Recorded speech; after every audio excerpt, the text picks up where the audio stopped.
Assalamualaikum warahmatullahi wabarakatuh. Perkenalkan, nama saya Yovila Rindi Pragista, NPM 2122011114 dari Prodi S1 Keperawatan.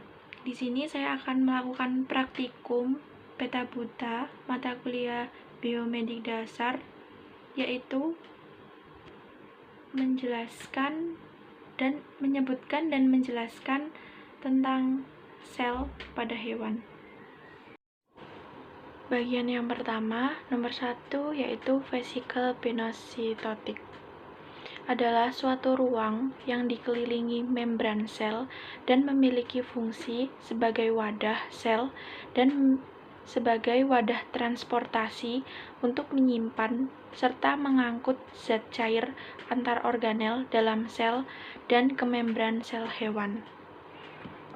Yang kedua, ada lisosom.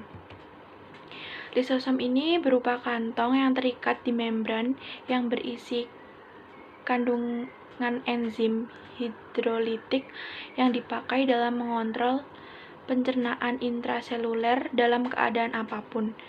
Fungsinya ini sebagai pemasukan mikromolekul dari luar menuju ke dalam sel dengan mekanisme endositosis, mencerna materi dengan memakai fagositosis,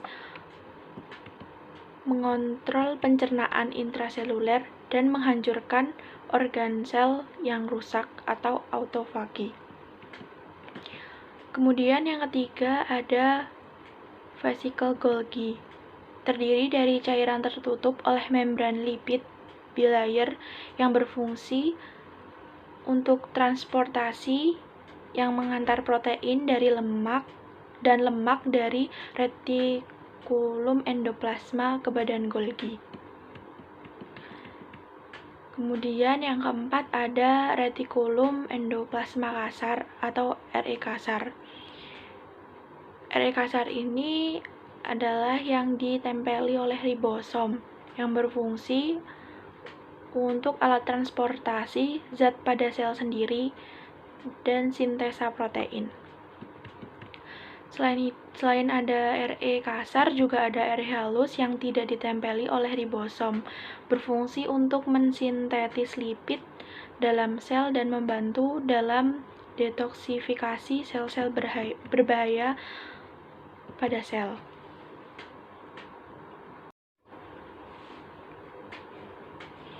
Yang keenam ada membran sel. Membran sel ini adalah bagian paling luar yang membungkus sel tersusun atas lemak dan protein, yang berfungsi untuk melindungi sel, penerima ringkasan dari luar, dan mengatur keluar masuknya zat. Lalu yang ketujuh ada mitokondria.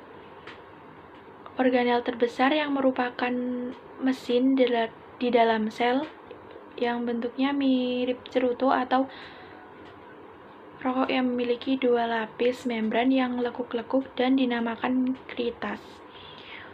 Oksigen dan glukosa berkombinasi dalam pembentuk energi ATP yang dibutuhkan untuk metabolisme dalam organel. Mitokondria dalam bentuk tunggalnya disebut mitokondrion, memiliki fungsi untuk menghasilkan energi dalam bentuk ATP dan respirasi seluler. Kemudian yang kedelapan ada aparatus Golgi.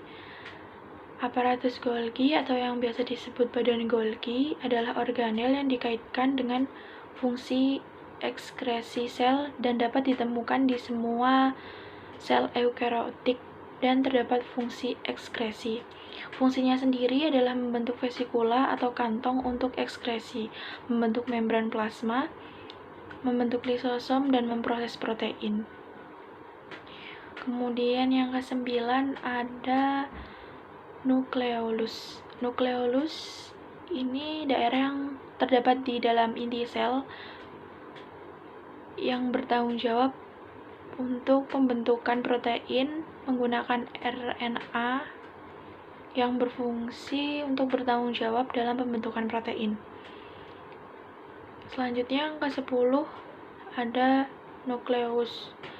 Nukleus ini adalah inti dari sel yang mengatur dan mengendalikan aktivitas sel untuk metabolisme maupun kepembelahan sel.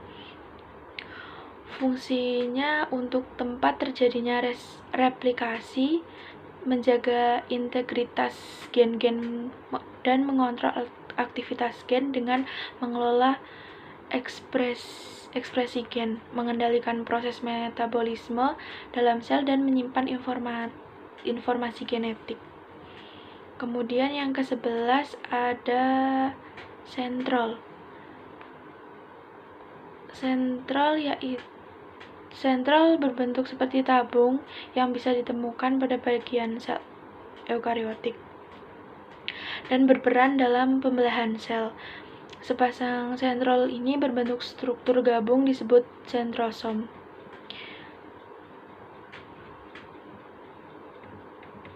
Sentral berfungsi sebagai proses pembelahan sel dalam membentuk benang spindle dan berperan membentuk sila dan flagela. Kemudian yang ke-12 ada mikrotubulus. Mikrotubulus ini adalah organ sel di dalam sitoplasma yang ditemukan pada sel eukariot dan berbentuk silindris panjang dengan diameter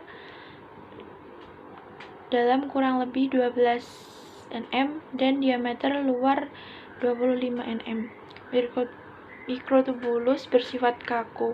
Fungsi mikrotubulus adalah untuk melindungi sel, berperan dalam pembentukan flagela, silia, sentriol, dan memberi bentuk sel. Yang ke-13 ada sitoplasma.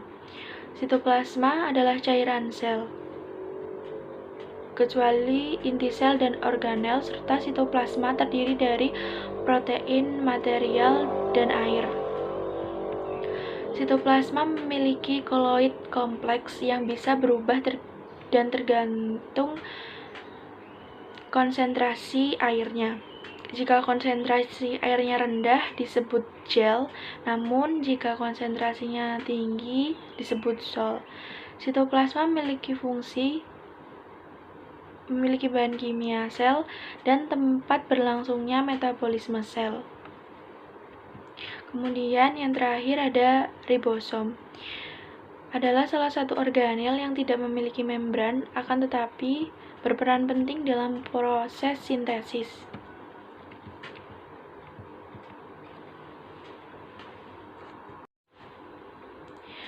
Yang mana ribosom berfungsi efektif dalam menerjemahkan mRNA yang akan berubah menjadi protein. Baik, sekian dari saya. Bila ada kurang lebihnya, saya mohon maaf. Wassalamualaikum warahmatullahi wabarakatuh. Terima kasih.